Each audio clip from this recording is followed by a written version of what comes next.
해머스 스톰전에서 블랙퀸즈 투수진이 내준 볼넷은 무려 10개였다. 안타를 맞기 전에 스스로 주자를 내보냈고 마운드가 흔들릴 때마다 수비 전체가 함께 흔들렸다. 결국 윤성민 코치는 장수영 송아, 김호나 박하얀, 아야카를 훈련장 한가운데로 불러 모았다. 원하는 네모 안에 공을 넣을 때까지 끝나지 않는 훈련. 단 한 번의 요행도 통하지 않는 제구력 지옥 훈련이 시작된 순간이었다. 2026년 7월 30일 방송된 야구 여왕2 4회에서 블랙퀸즈는 해머스 스톰을 상대로 시즌 두 번째 승리를 거뒀다. 최종 점수는 14대 9였다. 결과만 보면 5점 차 승리였지만 마운드의 내용은 결코 편하지 않았다. 경기 후반 볼넷과 실책이 겹치면서 상대가 빠르게 추격했고 추신수 감독은 경기가 끝난 뒤 오늘 3년은 늙은 것 같다고 말할 정도로 진땀을 흘렸다. 승리는 지켰지만 투수진은 분명한 숙제가 남았다. 바로 스트라이크를 던져야 할 순간에 스트라이크를 던지는 능력이었다. 2026년 7월 31일 공개된 지옥훈련 4화는 그 문제를 정면으로 다뤘다. 영상은 투수 수비 훈련으로 시작됐다. 투수는 공만 잘 던지면 되는 선수가 아니다. 타구가 마운드 앞으로 굴러오면 가장 먼저 움직여야 하고 1루수와 내야수의 위치를 확인한 뒤 정확한 송구까지 연결해야 한다. 번트 타구를 처리하고 1루 베이스 커버에 들어가고 주자의 움직임까지 판단해야 한다. 윤성민 코치가 먼저 확인한 것도 화려한 구속이 아니라 기본 동작이었다.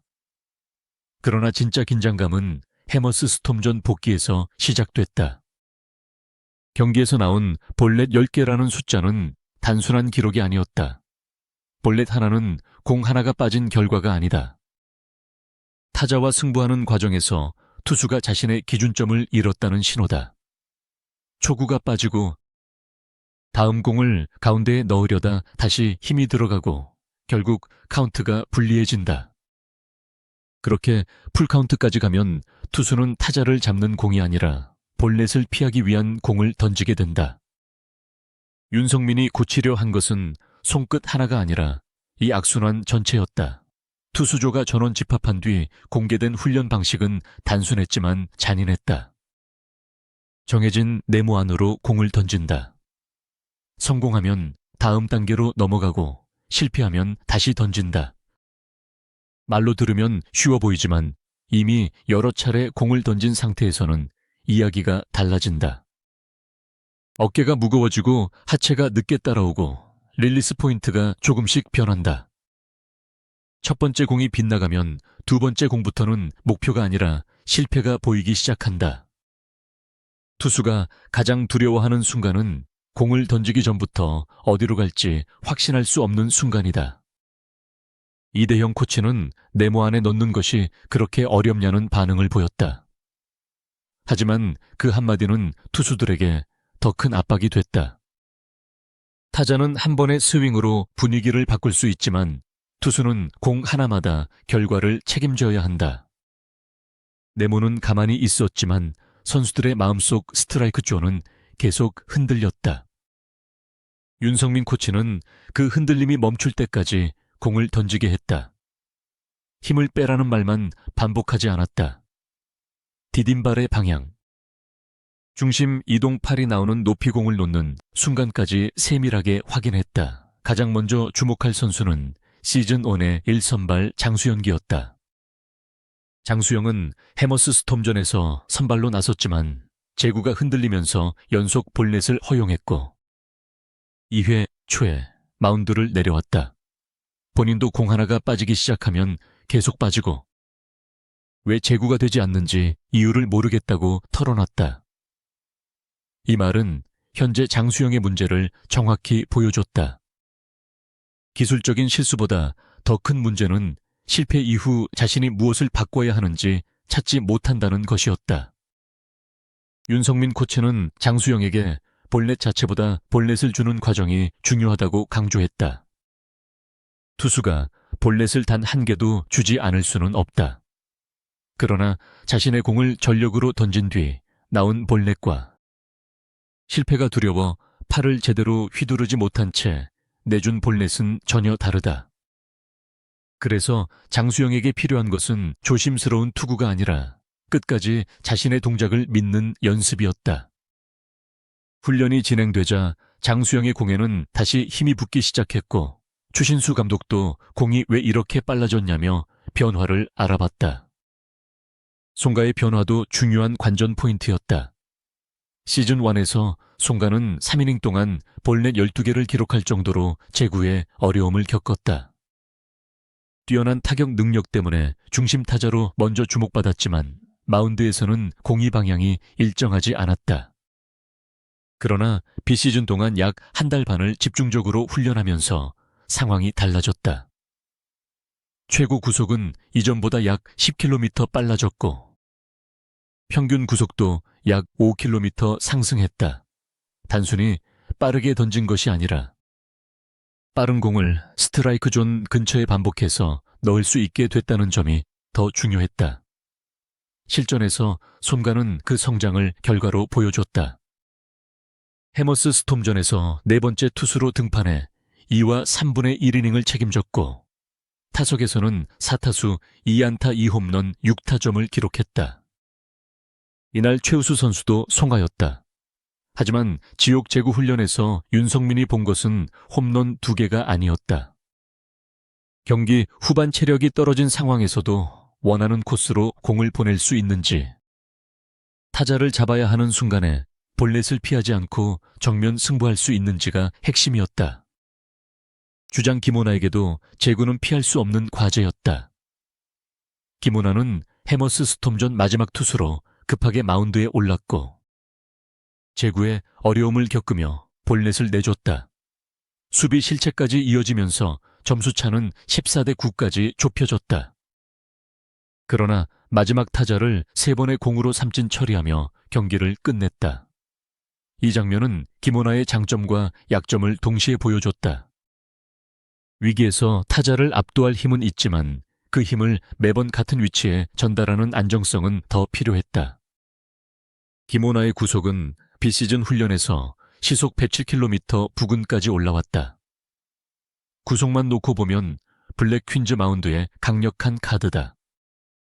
하지만 공이 빠를수록 제구가 흔들렸을 때 위험도 커진다. 타자가 치기 어려운 공과 포수가 잡기 어려운 공은 종이 한 장 차이다. 윤성민 코치가 김오나에게 요구한 것은 더 강한 공이 아니라 같은 힘으로 같은 지점을 반복해서 찌르는 능력이었다.